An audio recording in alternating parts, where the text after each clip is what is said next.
Happy birthday. Happy birthday. কি বলছো? কি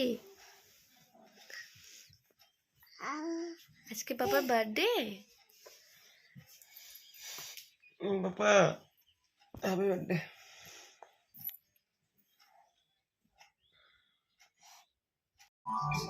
Johnny, Yes, Papa. playing video games, No, Papa. telling lies, No, Papa. sleep time now. Okay, Papa. Hello everyone, তো আজকে নিয়ে এসেছি আমার পাপার বার্থডে ব্লগ। অনেকটাই লেট হয়ে গেল, বাট ছাড়বো তো এটা মনে করে রেখেইছিলাম যে ছাড়তেই হবে। যাই হোক, আজকে লেট হয়ে গেল, তবুও ছাড়ছি। তো এই দেখো, আমি বেলুন ফুলাচ্ছি পাপার বার্থডে উপলক্ষে। তো তার মধ্যে আমাকে হেল্প করছে আমার দেওর, তারপর হচ্ছে আমার আরও পাশাপাশি যে আর কি লোক আছে, বাচ্চা কাচ্চা, তারা সবাই হেল্প করছিলো। তো পাশের ঘরে পাপা আবার বেলুন দিয়ে খেয়েছিল। আর সবাই এসেছে, আমার মামি শাশুড়ি, আমার সব ননদেরা, আমার দাদা, বৌমনি সবাই এসেছিল। আর ছোট করে করা হচ্ছে, সবাইকে আবার বলাও হয়নি।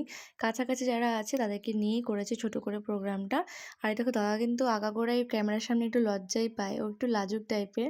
অথচ ক্যামেরার অফ ক্যামেরা কিন্তু প্রচণ্ড আর কি এই করবো সেই করবো এরকম বলে। আমার ভাস্তে আবার একটু হাই বাই করে দিচ্ছে। ও হবে ওর পিপির মতনই, একটু ক্যামেরার সামনে আসতে বেশিই ভালোবাসে। আর এদিকে হাজব্যান্ড রেডি হচ্ছে, ঘরের অবস্থা খুবই খারাপ। ওকে বলছিলাম কোথায় গিয়েছিলে, বলে তাস খেলতে। যাই হোক, একটু ফানি টাইপের। তো সবাই এসেছে, সবাই দিকে কাজেও ব্যস্ত, রান্নাবান্না একটু লেট হয়ে গিয়েছিল। মোটামুটি 8টা সাড়ে 8টার দিকে আমরা কেকটা কাটা হয়ে গেছিলো আমাদের। এদিকে বাবু আর মা মিলে পাপাকে রেডি করাচ্ছিল। আর দেখো, এখানে ডেকোরেশন করে ফেলেছি, একটু হেল্পও করেছিল বোনেরা। তো তারপরে দেখো, এই যে পাপাকে ড্রেসটা পরাবো, আর ড্রেস পরে দেখো শুরু করে দিয়েছে খেলা। মামাবাড়ির থেকে দেওয়া হয়েছে গাড়ি, ওটা নিয়ে সমানে শুরু করে দিয়েছে। তারপরে পাপার কেক, যেহেতু ছোটো করে বার্থডে, তাই ছোটো করেই কেক আনা হয়েছে, বেশি বড় আনা হয়নি। আর দেখো, পাপা কিন্তু রেডি হয়ে যাচ্ছে, বসবে কেক কাটার জন্য। Happy birthday.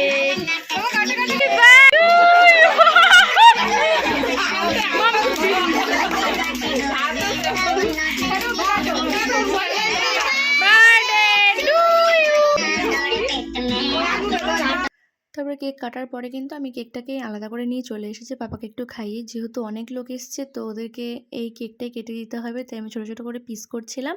তো সেই জন্য আবার ওটা নিয়ে একটু দুজনে হাসাহাসি করছিলো, আমাকে নিয়ে দাদা আর আমার হাজব্যান্ড মিলে আর কি, যেমন এই কিপটা টাইপের এরকম বলছিল, একটু একটু পিস করছি। কিন্তু কি করবো বলো, যে কজন এসছে অন্তত তাদেরকে তো দিতেই হবে কেক, তার জন্য আমি ছোটো ছোটো করে পিস করছিলাম। আর দেখো, আমার হাজব্যান্ড আবার বলছে যে এই চাকু দিয়ে হবে না, তারা নর্মাল আমি চাকু নিয়ে এসেছি, ওটা দিয়ে কাটো, পিসগুলো ভালো ভালো হবে, সমান সমান হবে। আবার দাদা দিয়ে ক্যামেরা ধরছে, লজ্জায় আবার হাত দেখাচ্ছে। তো দেখো, আমি দেখিয়ে দিচ্ছি এদিকে আবার কী কী আছে। চিকেন করা হয়েছিল, মাটন হয়েছিল, আবার ফ্রাইড রাইস হয়েছিল, তারপরে পুরি হয়েছিল, ছোলার ডাল হয়েছিল, মিষ্টান্ন হয়েছিল। তো মিষ্টান্ন তখনও নামানো হয়নি, তার জন্য দেখাতে পারিনি তোমাদেরকে। তো অনেকে আছে চিকেন খায় কিংবা মাটন খায় না, এরকম ব্যাপার, তার জন্য দুটোই করা হয়েছিল। যে যেটা খাবে সে সেটাই খেতে পারবে। ওগুলো দেখাতে দেখাতে আবার দেখো, আমার কেক কাটা সম্পূর্ণ হয়ে গেছে। তো কেকগুলো কাটার পরও দেখো অনেকটা কেক বেঁচে ছিল, তো সেইটুকু তোমাদের দেখিয়ে দিলাম। তারপরে আমি এখানে এটা শেষ করে দিয়ে তারপরে আবার চলে গিয়েছিলাম বাইরে। আমার যারা আর কি খেতে বসেছিল অনেকেই খেয়ে দিয়ে উঠে গেছে, কিন্তু যে আমার যে ওরও যে বসেছে, ও আর ওঠেনি, তখন আস্তে আস্তে খাচ্ছিল। তো বলছি খাও খাও, আস্তে আস্তেই খাও। তারপর একটু লজ্জা পেয়ে আবার আমাকে চিকেন খাইয়ে দিচ্ছিল, এরকম ব্যাপার, একটি শো দেখাচ্ছিল, শো করছিল। তারপরে একটু লজ্জা পাচ্ছে, আমার একটু বাই করে দাও, যেহেতু আমি এখানে ব্লগটা তাড়াতাড়ি শেষ করে দেবো, তোমার পার্ট শেষ করবো। তারপরে আমরা ঘরে এসে রাত্রিবেলা একটু মজা করছিলাম সবাই। তারপরে তো অনেকটাই টায়ার্ড ছিলাম, সারাদিন অনেক কাজকর্ম, অনেক কিছু গেছে ধকল। তার জন্য তো আজকের মতো এখানেই ব্লগটা শেষ করছি, টাটা।